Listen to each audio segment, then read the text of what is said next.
দিচ্ছেন যে ভাড়া বেশি নিচ্ছে না, নিচ্ছে কি? এখন আমি সহ আমার স্থানীয় ভাই ব্রাদার, আমি স্টুডেন্ট, আমি একজন ছাত্র, প্লাস আমি একজন নাগরিক, হস্তক্ষেপ করার অধিকার আছে কি নাই? আছে। অনেক গাড়ি হস্তক্ষেপ করছি, পুলিশ ওসি মহোদয়ের সাথে কথা বলছি, ওনারা সহ ভাড়া কমাই দিছি।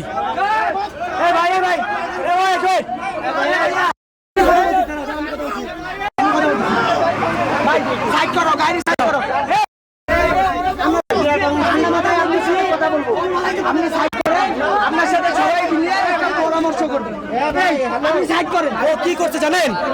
আমি যখন এই গাড়িটা আমি হচ্ছে ওই পারে থামাথামির পরে ভাই আমি ধরতে সমস্যা নাই, আমি একটু পানি খাইতে গেছি, গলা বসে গেছে, এক মুরব্বী এসে বললো যে এরকম বাবা ভাড়া বেশি নিচ্ছে। এখনো কত নিয়েছিল ঠিক? আমি বলি ভাড়া বেশি নিচ্ছিল, দেন আমি এনার গাড়িকে থামাই, হাত দেখায়, আরো জনতা দেখেন, একটু দেখেন, বাইরে দেখেন, এই জনতারা সবাই বিক্ষুব্ধ হয়েছে, ঠিক আছে?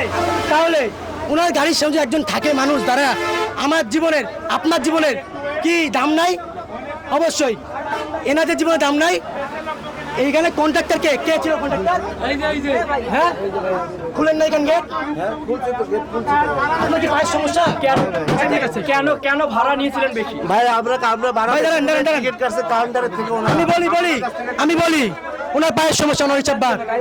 এই যে ড্রাইভার দেখান, একটু দেখান। এই ভাই এক মিনিট কথা বলতেছি। এই ড্রাইভার ভাই দাঁড়ান, আমি কথা বলতেছি ভাই।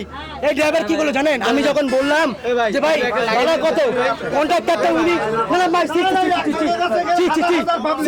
ভাই আমি আপনার ছোট পা ধরিয়ে নাই, তুমি লাগাই দিবে ভাই ভাই কেউ কিচ্ছু করবে না, আপনি ভুল স্বীকার করলে কেউ কিচ্ছু করবে না, কেউ কিচ্ছু করবে না ভাই, আপনারা কিছু করিয়েন না, আমি কথা বলছি ভাই। সি না ভাই, আপনার বড় ভাই, ভাই সি আমরা কথা বলতে না, কথা বলতে দেন। উনি কি করলো ভাই?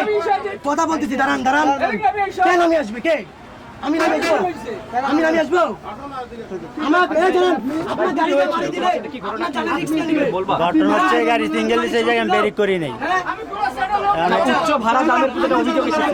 না ভাড়ার কোনো অভিযোগ নেই। আমরা কাউন্টার থেকে টিকিট কেটে আসছে, আমাদের কাছ থেকে তো ওরা টিকিট কাটে নেয় ভাই।